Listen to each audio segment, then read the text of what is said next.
Start with Coach, and then we'll go to questions. All right, good to see everybody. And before anyone asks, this was given to me post-game by Kaena DeCambra, our center, who is from Hawaii. And that was a very nice gesture. Also, T-Mac's grandmother gave me one before the game that I was wearing in pregame. So I think in honor of Pacific Islander Heritage Night, that made it pretty special. When I think about this game tonight, the way I'm going to measure success is red line. And, I think at times in this game, we talk about red line a lot. You guys have heard me talk about it. But I think, for us, that's defined simply in effort, execution, and accountability. And I think on the effort side, I think we played really hard. I think that was visible. Sure there were mistakes, but we played hard in all three phases. The execution piece, I think we have a little bit of work to do. And so, I'm excited to look at this film and go to work and we'll be accountable for what wasn't where we want it to be and on the level we want it to be at. But at the end of the day, this is a win for our football team. This is a win for our fans. It was a great night in Arizona Stadium. Incredible to have, Big Jonah there and T-Mac and Tyler Loop, also Randy Robbins and T-Mac in the, Ring of Honor. It's a really, really special night in Arizona Stadium.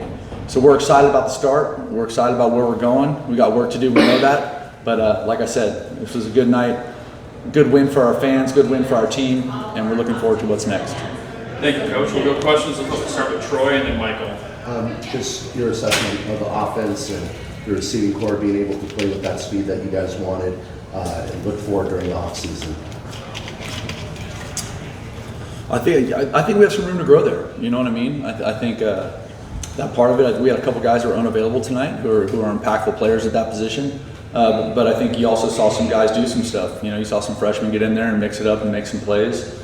And I think the more people that we can get on the field and the more confidence Noah has distributing the football makes it harder for us makes it harder to defend us. And so I thought there were some good moments there. Thought it was really exciting to see Nunu made a couple nice plays and so there was some good distribution with that receiving core. And I think there's room to grow. I think we can continue to develop there and continue to move the football effectively throwing it. And secondly, you guys challenged Noah to be more of a vocal leader on the field this season. What did you see from him tonight in that aspect? He's been great that way. He's been great that way all season. Those moments where we weren't exactly right. He's got a great, I think the quarterback position, there's a fine line there, right? They can't be a hard ass all the time, right? They got to have some balance. They got to know who they're talking to. They might be able to talk to one player a certain way and another player a certain way. And Noah does a fantastic job of feeling that kind of vibe, that energy, and knowing the right way to get to people and to motivate them. And you see him doing that all the time on the sideline. You see him doing that out there on the field, the command he has out there. So I'm excited about Noah. Michael and Justin. 2 questions. The first one was, T.D. Chang irked about something after the game? He didn't say anything. He gave me a big hug. We talked for a few minutes. Yeah, you guys, I've told you, he and I have cool history. I have a ton of respect for him, and I respect the way they play. I thought they played their butts off. They're a tough outfit. I thought they did a great job. Second question, what did you think about the physicality of the run game on offense and then some of the hits by the defensive backs that jarred the ball loose from your Yeah, absolutely. I think anytime you go 5-0 in the turnover battle, you're going to be in great shape in that football game. And so that was outstanding. I love the way our defense backs were triggering and showing up physically. That's that moment of recognition and exploding towards the football and then getting there with bad intentions. And I thought we saw some of that, which was fun. That's red line, right? And then I thought in the run game, I thought all 3 backs ran hard. You saw that, some of that stuff they had to create because everything, or a lot of what Hawaii does is they're always kind of +1 in the run game. They're always trying to outnumber you in the run game. And so we knew that some of those runs that our back was going to be one-on-one with a linebacker or a safety, and he was either going to have to make a miss or break a tackle. And so I thought there was good physicality there too. So I'm encouraged. Like I said, it's not perfect, but that's okay. It's game 1, and like I said, we came away with a win, and I feel great about that. Justin DeCone. Specifically Quincy Craig, what was most impressive about the way he was able to run the football tonight? I don't know. Sorry, I got to drink water because my voice is so hoarse. Apparently. screaming for 4 hours. I don't think Quincy's success surprised any of us. You know, I think even for you guys that have been at practice with some frequency, you've seen him really, really be dynamic running the football. He had an incredible week of practice, really attacked the work, and showed up on game day. And I think that's one of those examples where preparation, you know, meets opportunity, and he made the most of it. Cohen and then Brian. So obviously the run game had a lot of production tonight, and it worked from what you guys, I'm assuming, had planned going in. Why was Ishmael not so featured tonight? Just curious kind of what the plan was there. We've got 3 good backs, and I promise you by the end of the season we're going to need them all. You know, we needed them all tonight, and so, you know, I think the world oftentimes gets fixated on like this one back, and we give this one back the ball all the time, but that's not been my experience in football. You always need more than one because they take too much of a pounding. And as physical as they were running the ball tonight, you're going to need multiple guys. And so I thought when Ish got in there, he did a great job. You know, and so he was coming back. He kind of like banged his knee a couple weeks ago, and so he was coming back from that. So those other guys have been getting the bulk of the reps leading up to game time. But I thought when he got in there, he showed some stuff, which is not surprising. So we feel good about that running back room. I think, you know, those guys are all going to contribute in meaningful ways this season. Brian and then Jason. You alluded a little bit to the execution piece. Did you notice that it seemed that maybe something was off with Noah's timing? Like maybe he was just a little off on some of the passes? I think he missed a couple throws.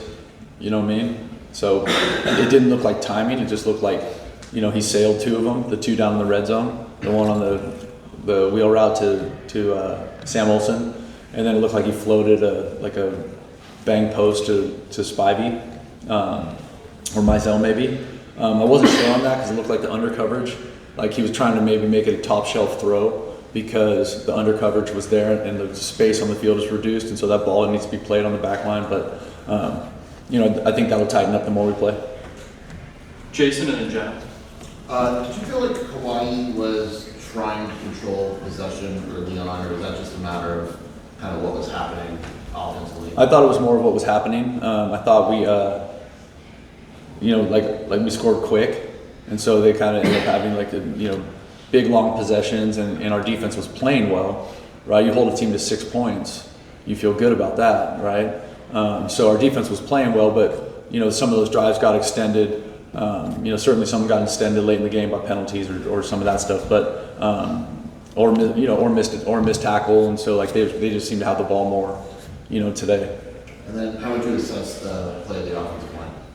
I think it was good at times, and I think it was inconsistent at times, and so I think that was, you know, it's something that we obviously have some work to do there. But I thought those guys showed up in a great way when we knew coming into this season that we wanted to be more effective running the football. And week 1, we end up running the football the way we did against a pretty stout front that's always +1 in the run game. We feel good about that. So those guys are going to continue to grow, to continue to improve. You know, Coach Oglesby is a fantastic football coach. He'll get them right. Jenna and then Justin. On the opposite side of that, how would you assess the defensive line with other guys like Julian Savagnin and Jafar Man making plays and, you know, kind of taking a step forward in this game? I think that was exciting. You know, we had 10 different players have a tackle for loss in the game, which is exciting. I think Brent told me it's the most sacks we've had in 2 years. So, you know, I think in terms of like where we're at, like it's a great start. Now I'm, you know, I want to put my foot on the gas pedal. Like how great can we be?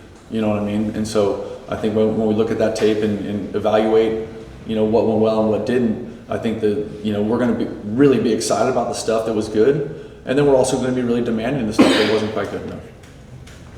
Justin and then Troy. So some guys were completely out, some guys were dressed out but did not play. What goes into making those kind of decisions? But could you be more specific? Well, like Rhino, he was dressed out, but he did not play. Right. Chris Hudson was not even close to playing. So like Right. for certain guys, obviously it's a different case. But how do you make those decisions for a guy to dress out but not play? It's case by case. Like we knew, like with Rhino, we wanted him to get kind of the reps of pregame and get through some of that, and you know he's still coming back from that injury. With Chris, we knew that Chris's injury is still on the mend, and so we weren't going to push that envelope at all. Troy and then Chris. It's case by, but it's each guy. It's not like, hey, this group or that group. It's every player. Michael Salgado Medina had a lot of work today, punting, kicking field goals. Yep. Just your thoughts of his game today for you guys. I was excited. It was great to see him drill that 52-yarder. That was so exciting for him, right? This is his first time kicking field goals in a game, and I thought he did a great job. And he also did a nice job, punting, right? I think we had one of those ones on the punt that I think we got some work to do. We need to fix that on a protection piece, but otherwise, he hit the ball well. Chris?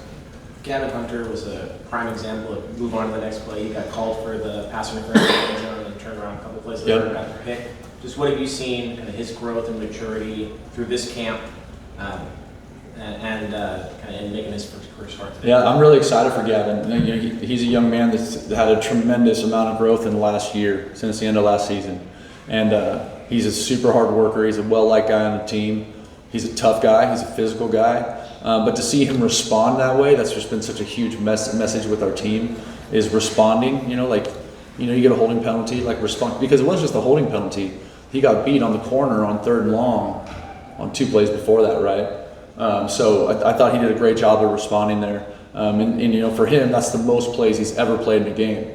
So I'm sure there was a little bit of fatigue that wore in, that settled in on that. But give him credit, he made that pick. It was awesome to see him do it. Had good ball security. It was fantastic. Kevin and Justin? Given your history with Hawaii, did the win tonight, was there any more significance to the win today? No, if anything, like I said at the beginning, I have a ton of respect for Timmy Chang and that program. That place, that's where I started coaching college football. I got a lot of love for the University of Hawaii and that program. For us, it was just more about, we want to start the season the right way. We want to start the season with a win at home in front of our fans, good crowd, Pacific Islander Heritage Night, and really set this thing off the right way, and I think we did that. Justin and Michael for our last two. Was there one specific part of you talk about execution, was there one thing that really stood above the rest? That was positive or negative? Negative. I think we missed some opportunities in the red zone. You know what I mean? We got that ball down there, I think at least twice, where a penalty pushed us back and got us behind the chains, and we had to settle for a field goal. You know what I mean? So I think that's more what I'm talking about. It was great to see Isaiah Mizell play and Gio Richardson, those 2 freshman receivers. And Isaiah got a holding penalty. He's busting his ass trying to block a guy. It's hard, So, I think there were some execution pieces there that we're going to wish we had back. And the good news is that we came away with a win, so that we can learn from those and improve this week. How much has Jeremiah Patterson improved as a punt returner, and what did you see out of him tonight? I think he's really playing with a lot of confidence. You can see him. That position takes a lot of courage, and it was great. That was one of those things to that first punt of the game, to see him explode like that and bring that thing back to midfield, which led to points, was really exciting. So, I'm excited about JP. He's a great kid, and he works his tail off. We'll finish up with Michael. What adjustments, if any, did you have to make after Tyler Powell got hurt, kind of right at the beginning of the game? Well, that was just, we didn't make any adjustments. In Tyler Powell, we don't know anything about it yet, but we're hopeful, that we get good news there. But, Sam Olsen's played a lot of football, right? And so has Cam Barmore. For Cam, it wasn't here, but he's had a really nice camp. I've really been impressed with him over the training camp. The Cam that we had in spring versus the Cam we had during training camp were 2 totally different people. He really embraced the physical side of it, and so I think I'm excited to see, how he progresses over the next few weeks, and then also, I'm optimistic that Keenan Burnett will be available soon. So, hopefully Tyler will be too, but we'll see how that plays out. Thank you.